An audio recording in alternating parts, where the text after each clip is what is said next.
The morning sun hadn't even touched the peaks of New York's tallest buildings when every screen on Earth flickered to life.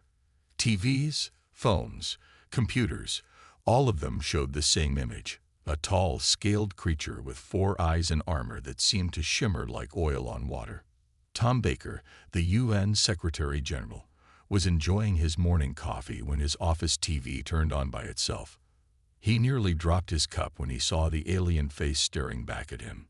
Within minutes, his phone was ringing nonstop. The alien spoke in perfect English, its voice deep and rumbling like distant thunder. "People of Earth, I am Fleet Commander Gray of the Dominator Empire. Your planet now sits at the edge of our territory. You have 2 choices: surrender and serve, or resist and perish." In the UN building, emergency alarms blared as diplomats and officials rushed to their seats. The Security Council chamber filled up faster than it had in decades. Tom watched as military advisors hurried in, their faces pale and worried. "We have monitored your planet," Commander Gray continued, his upper set of eyes blinking slowly. "Your weapons are primitive. Your defenses are weak. You have no war beasts worthy of note. You will submit to our rule within 48 Earth hours, or we will demonstrate our power." The transmission ended as suddenly as it had begun, leaving billions of humans staring at blank screens. In orbit, the International Space Station's crew reported seeing massive ships appearing from nowhere, each one bigger than a small city. Inside the UN Security Council chamber, General Mike Parker stood before the gathered nations. "Ladies and gentlemen," he said, wiping sweat from his forehead, "our satellites count at least 20 ships in high orbit. Their smallest vessel is 3 times the size of our largest aircraft carrier." A Chinese general spoke up, his voice steady despite the tension. "What about our nuclear weapons?" "Our scientists report some kind of energy shield around their ships," General Parker replied. "We're not sure our missiles would even reach them." The Russian representative leaned forward. "They mentioned war beasts. What did they mean by that?" A scientist named Dr. Roberts stepped up to the podium, pushing her glasses up her nose. "From what little we can gather from their transmissions, most spacefaring races use bioengineered creatures in warfare. They seem puzzled that we don't have any."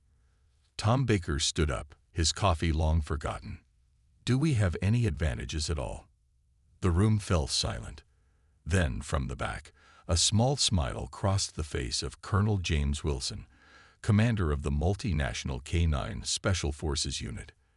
"They said we have no war beasts worth noting," he said quietly. "I think our friends from space have made their first big mistake." General Parker caught on immediately. "They don't know about dogs, do they? They've been scanning for large, aggressive creatures. But they've completely missed mankind's oldest and most loyal allies," Colonel Wilson finished. "And if they think we're defenseless without huge war monsters, they don't understand the first thing about Earth's military capabilities." Tom Baker looked around the room. "Get me every major military commander on the line. I want all K-9 units on high alert. And someone find out if these aliens have ever heard of wolves, or what happens when humans spend 30,000 years turning wolves into specialized military partners." As the meeting continued, outside in the UN Plaza, a police officer patrolled with his German Shepherd partner. The dog's ears perked up, sensing its handler's tension. Above them, hidden by clouds, the alien ships waited for humanity's response, completely unaware that Earth's greatest weapons weren't in its missile silos or aircraft hangars, but in homes and police stations and military bases across the planet, wagging their tails and waiting for commands. The clock was ticking. Humanity had 48 hours to show these dominators why you should never underestimate a species that turned wolves into everything from tiny chihuahuas to massive mastiffs, and more importantly, into family. The greatest battle in Earth's history was about to begin. And it would start with a bark. The Dominator scout ship hovered silently above Central Park, hidden by advanced cloaking technology. Inside, Lead Scout Master Red stared at his screens in confusion. His 3-person team had spent the last 12 hours scanning Earth's major cities, and something wasn't adding up. Commander Gray, Red spoke into his communicator. I have completed the initial assessment, but there are unusual findings. The commander's hologram appeared, all four eyes focused on Red. Explain. Sir, we've detected no large combat creatures, no war beasts in their military bases. But Red paused, bringing up images on his screen. There are small furry creatures everywhere, in their homes, their workplaces, even their military installations. The images showed dogs of all sizes, a family playing with a golden retriever in their backyard, a police officer walking with a Belgian Malinois, an old man sitting on a park bench sharing his sandwich with a scruffy mixed breed. Commander Gray's scales shifted color in irritation. They're clearly decorative pets, status symbols perhaps. Focus on their actual military capabilities. Yes, sir, but there's something strange. These creatures appear in their military training grounds, their police forces, there. Enough about the pets. Commander Gray snapped. What about their weapons? Red switched to different screens. Their technology is primitive by our standards. Projectile weapons, basic aircraft, simple sea vessels. Their most advanced weapons are nuclear devices, but our shields can easily. His report was interrupted by a soft beeping from his scanner. Down below, a military convoy was moving through the streets of New York. Red zoomed in, expecting to see tanks or missile launchers. Instead, he saw trucks filled with dogs and their handlers. Sir, another scout named Blue called out, I'm detecting similar movements worldwide. They're mobilizing these small creatures. Commander Gray's hologram flickered as he let out a laugh. They're evacuating their pets. How pathetic. These humans are softer than we thought. But Red wasn't so sure. He kept watching as more dogs arrived at military bases. They weren't running around like scared pets. They moved with purpose, responding instantly to hand signals from their handlers. He saw them practicing formations, running obstacle courses, performing search patterns. Commander, Red said slowly, I don't think these are evacuations. It looks more like deployment. In the streets below, more evidence of Earth's mysterious preparation appeared. Pet shops were being visited by military personnel, who emerged with supplies and specialized equipment. Veterinary clinics received unmarked deliveries. K-9 training facilities buzzed with activity. Blue suddenly called out, Sir, I'm detecting communication patterns between these creatures and the humans. Complex ones. They're not just making noise. They're working together. Commander Gray's hologram showed his first sign of uncertainty. What kind of communication? Silent signals, vocal commands, even some sort of emotional bond we can't quite measure with our instruments, Blue reported. It's unlike anything in our database. Red watched as a small team of Navy SEALs practiced beach landings with their dogs. The animals moved like shadows, completely silent, perfectly coordinated with their human partners. No wasted motion, no hesitation. Absolute trust on both sides. Commander, Red said, his voice serious, I recommend caution. There's something about these creatures, something we're missing. But Commander Gray had already made up his mind. If they think their pets can help them, let them try. Prepare for my announcement. It's time to show these humans what a real war beast looks like. As the scout ship maintained its watch, down below, a young girl hugged her family's black Labrador, whispering in its ear. The dog stood alert, sensing the tension in the air. In thousands of homes across Earth, similar scenes played out, humans and dogs together, waiting for whatever came next. The aliens overhead had no way of understanding what they were seeing. They came from a world of dominance and force, of creatures bred only for size and aggression. They couldn't comprehend what happens when you take a predator and spend thousands of years turning it into a friend, a protector, a partner. They were about to learn. The screens across Earth flickered to life once again. Commander Gray's scaled face appeared, his four eyes glowing with what looked like amusement. Humans, he rumbled, our assessment of your planet is complete. We find you lacking However, we are willing to offer you one chance to prove yourselves worthy of consideration, rather than simple conquest. In the Pentagon's main conference room, General Parker watched alongside Colonel Wilson and other military leaders. The room was tense, but there was an undercurrent of anticipation. "We challenge you to a demonstration of might," Commander Gray continued. "Bring forth your mightiest war beast to face one of ours. If your champion survives for more than 10 minutes, we will consider opening diplomatic relations instead of demanding immediate surrender." Colonel Wilson couldn't help but smile.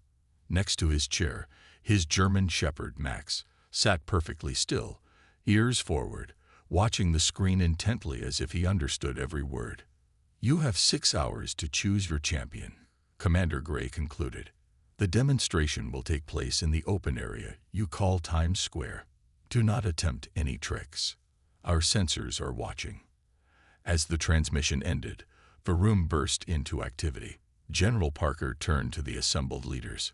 "Well, ladies and gentlemen, I believe it's time for Operation Good Boy."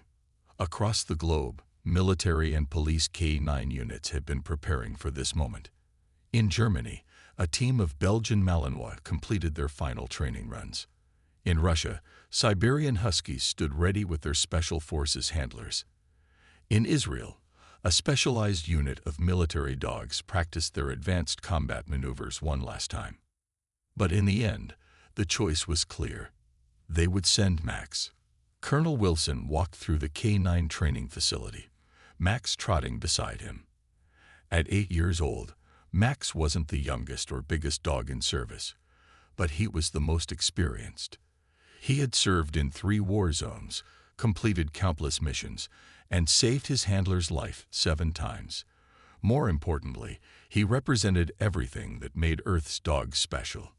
"Sir," a young handler approached with a tablet, "the aliens are starting to position their ship above Times Square. Our sensors indicate their war beast is, well, it's big." Colonel Wilson nodded, kneeling beside Max. "Size isn't everything, son. Max here understands more than 100 commands in 6 languages. He can detect explosives, track targets for miles, swim, climb, and most importantly," he scratched behind Max's ears, "he loves his job." The next few hours were busy with preparation. Times Square was evacuated except for military personnel.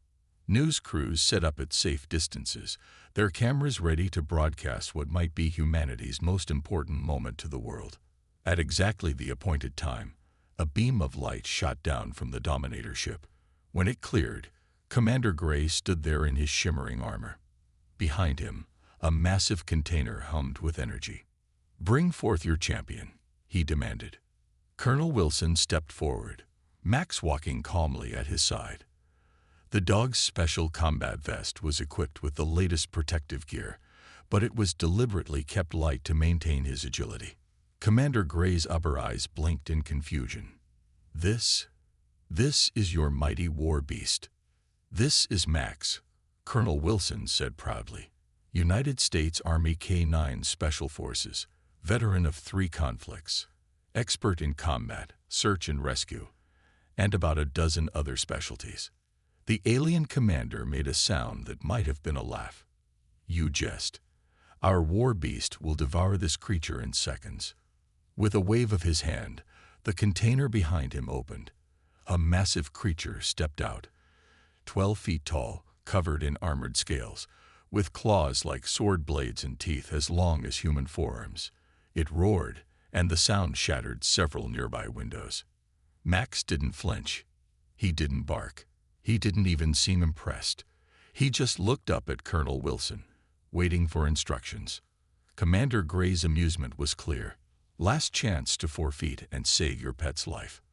Colonel Wilson smiled. "Max isn't a pet, Commander. He's a partner, and he's got something your beast will never have." "Oh, and what's that?" "About 30,000 years of careful breeding, training, and love." Wilson straightened up, plus a few other surprises, ready to begin. The alien commander nodded, stepping back. "Your 10 minutes start now.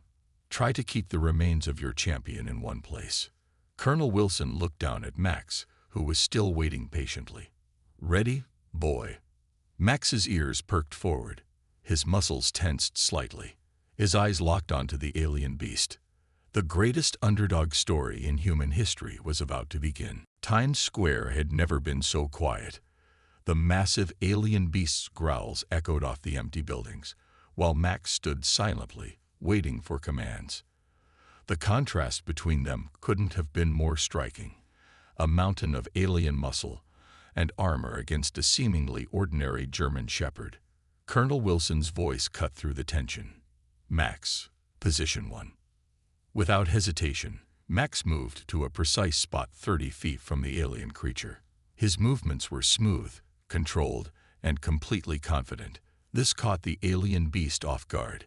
It was used to opponents who charged in blindly or ran away in fear. Commander Gray watched from a safe distance, his upper eyes narrowed. "Why isn't it attacking?" "Because I haven't told him to," Wilson answered simply. "Max, demonstrate training sequence Alpha." What happened next made the alien's 4 eyes widen. Max began executing a series of complex movements, running, stopping, changing direction, all with perfect precision. He jumped over invisible obstacles, crawled under imaginary barriers, and responded to hand signals so subtle the aliens couldn't even see them. The large alien beast followed Max's movements, its head swaying back and forth in confusion. It had been bred for raw power and aggression, but here was something it had never encountered: calculated, disciplined skill. "Enough games," Commander Gray growled. "Begin the combat." The alien beast roared and charged forward, its claws leaving deep scratches in the asphalt. But Max was already moving, not in panic, but with purpose. He darted between the creature's legs, causing it to stumble slightly. "Max, evasive pattern Delta," Wilson commanded calmly.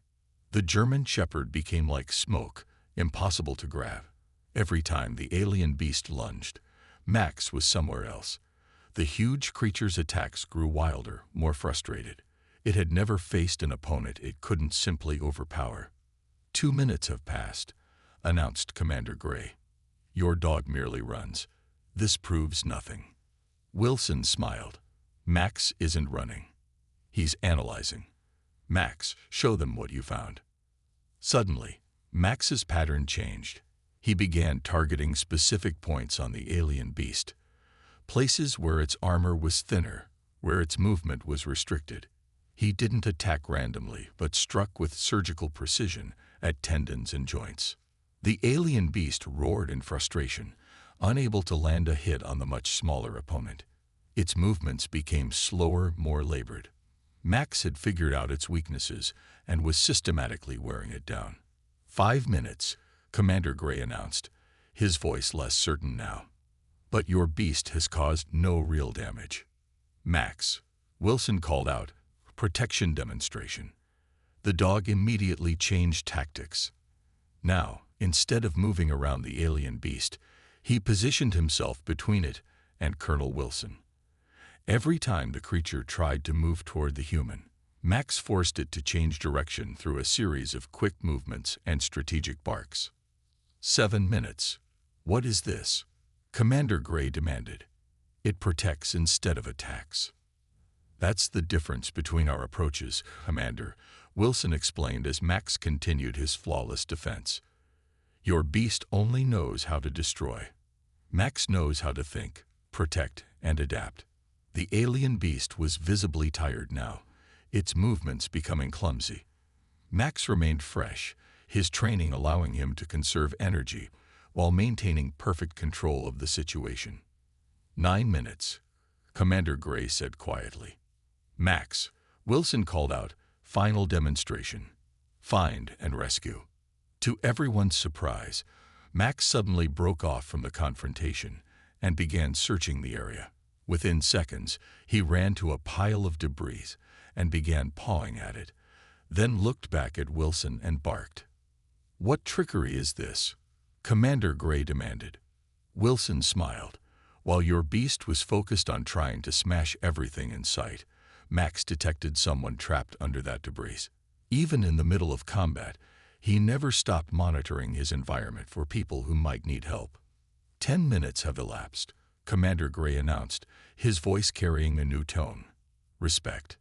The alien beast stood heaving and confused, while Max trotted back to Wilson's side, tail wagging slightly, ready for his next command.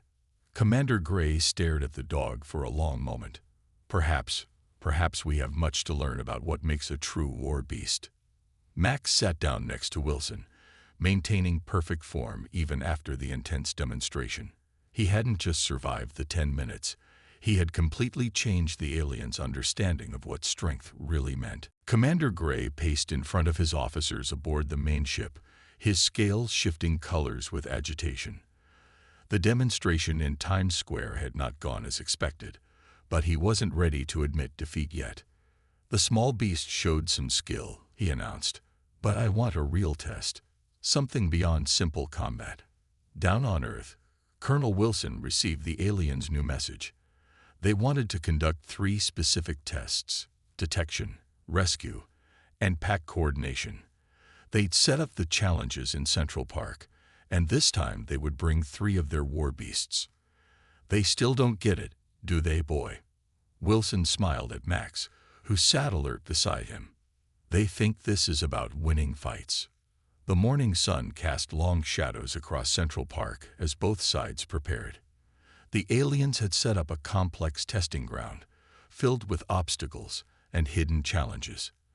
They seemed confident that their superior technology would finally prove their point.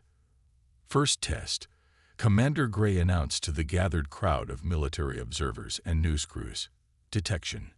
We have hidden 10 small explosive devices in this section of the park. Your beast has 30 minutes to find them. Our beasts have never failed this test. Wilson nodded to Max. Search pattern, boy. Find them. Max moved out in a careful grid pattern, his nose working the air. Within 2 minutes, he marked the first device. By 5 minutes, he had found 3 more. The aliens watched in confusion as Max methodically worked the area. Impossible, one of the alien officers muttered. The devices are shielded with our best technology. But Max wasn't relying on technology. 30,000 years of selective breeding had given him a sense of smell hundreds of times better than a human's. He could detect traces of chemicals at concentrations as low as parts per trillion. In just 15 minutes, Max had found all 10 devices. He sat calmly, waiting for his next task, while the aliens huddled together, speaking in harsh whispers. Second test, Commander Gray announced, his voice less confident now. Rescue. We have placed 3 heat sources designed to mimic injured life forms in challenging locations. Your beast must locate and reach them within 20 minutes. Wilson smiled. Max, find the survivors. The German Shepherd was already moving, following his training. He quickly found the first heat source hidden in a dense thicket, marking it with a specific bark pattern that told rescuers exactly what he found. The second was 30 feet up in a tree. Max quickly showed the rescue teams the best approach path. The third heat source was underwater in the park's lake. Without hesitation, Max dove in, swimming powerfully to the exact location. The alien's jaws dropped when he surfaced at precisely the right spot. 15 species of earth dogs specialize in water rescue, Wilson explained to the stunned aliens. Max has cross-trained with them all. Final test, Commander Gray said quietly. Pack coordination. Our 3 war beasts will attempt to guard a target. Your dogs must retrieve it. Wilson nodded to the tree line, where 6 more military dogs emerged with their handlers, a Belgian Malinois, 2 Dutch Shepherds, a Rottweiler, and 2 Labrador Retrievers. Each dog was a specialist in their own right, but they had also trained together. Max took point as the team moved forward. The alien beasts were massive and powerful, but they kept getting in each other's way. In contrast, the dogs moved like water, each knowing exactly where the others were and what they were doing. The Malinois and Shepherds created a distraction on the left. The Labs circled right, using their speed. The Rottweiler provided cover in the center. And Max, reading the pattern perfectly, slipped through a gap and retrieved the target, a small flag. The entire operation took less than 3 minutes. Commander Gray stared at the dogs, now sitting calmly with their handlers. How do they work together so perfectly? Because they want to, Wilson explained. Every dog here chose to be here. They work together because they love what they do and they trust each other. You can't breed that. You can't force it. You can only earn it. Max returned to Wilson's side, placing the flag gently at his feet. His tail wagged once, not in excitement, but in simple satisfaction at a job well done. The aliens were beginning to understand that they had completely underestimated not just Earth's dogs, but the very nature of what made a true warrior species. Commander Gray stood in the UN Assembly Hall, watching a presentation that was changing everything he thought he knew about warfare. On the large screen, images and videos showed the history of dogs on Earth. 30,000 years ago, Dr. Roberts explained, pointing to an image of an ancient wolf, our species met wolves. But instead of just fighting them or running from them, we did something unique. We made friends. The alien commander's scales shifted to a deep blue color of confusion. Friends? With predators. The screen showed cave paintings, ancient artifacts, and finally, modern photos of various dog breeds. Great Danes standing tall as horses, tiny Chihuahuas that could fit in a pocket, bloodhounds with their incredible noses, savvy border collies herding sheep. Through careful breeding, Dr. Roberts continued, we shaped them into hundreds of specialized forms. Each breed has its own skills, its own purpose, but they all share one thing: loyalty to humans. In the back of the room, Max lay at Colonel Wilson's feet, seemingly asleep but actually alert to every movement. A young alien scientist approached carefully, scanning the dog with a handheld device. Impossible, the alien muttered. The sensory capabilities, the neural connections, the emotional capacity, this is beyond anything we've achieved with genetic engineering. Dr. Roberts smiled. That's because you tried to create perfect weapons. We created perfect partners.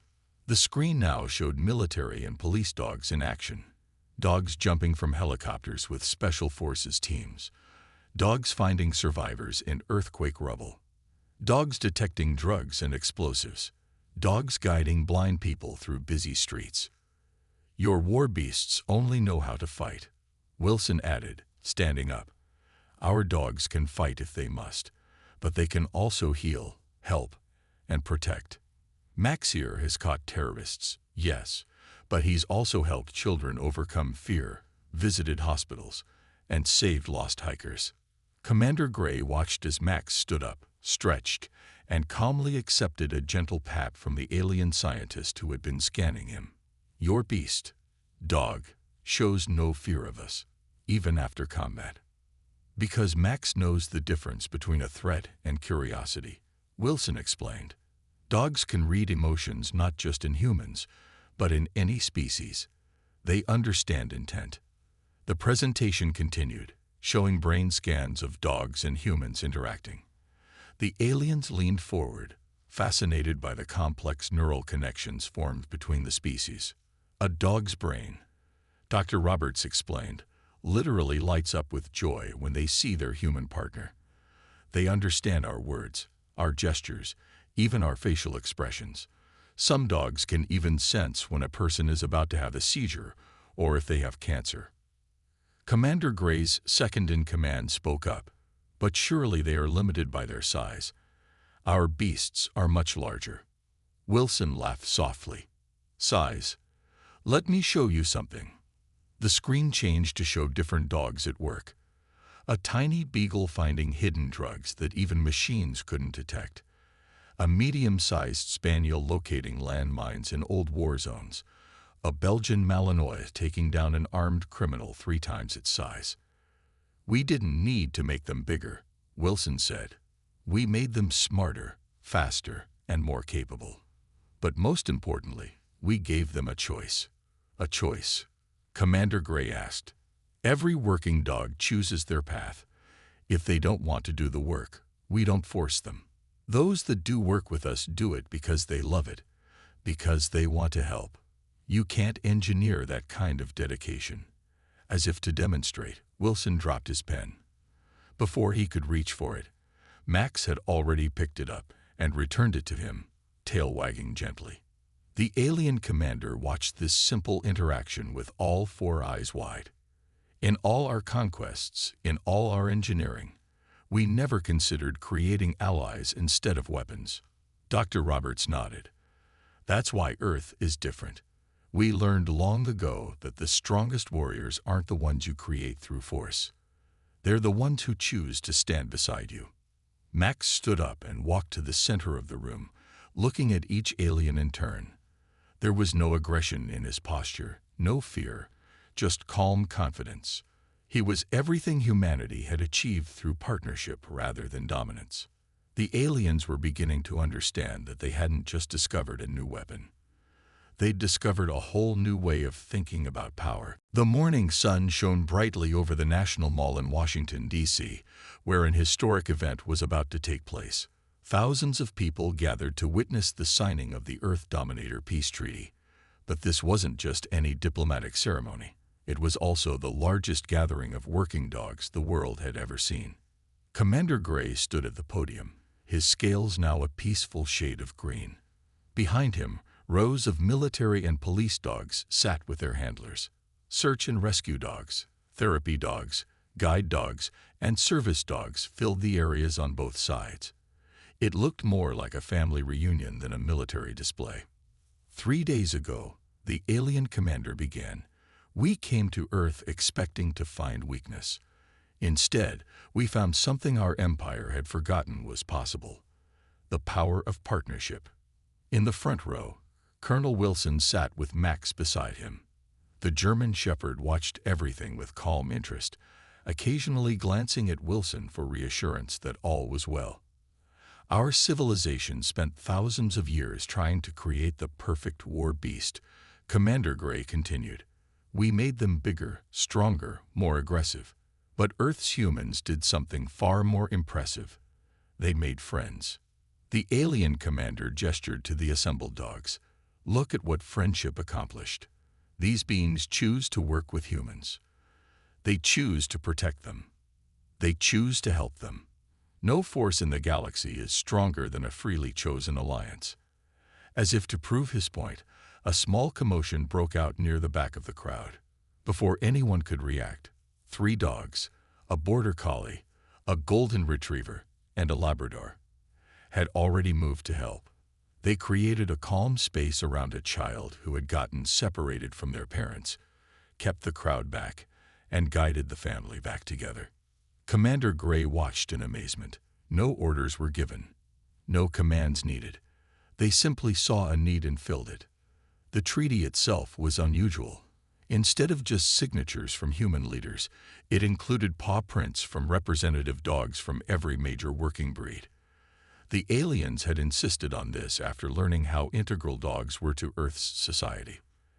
As part of this treaty, the commander announced, "We wish to learn from Earth, not to copy your methods, but to understand them. To learn how to make friends instead of servants, partners instead of weapons." A small alien child, part of the diplomatic delegation, had been scared to approach any dogs at first.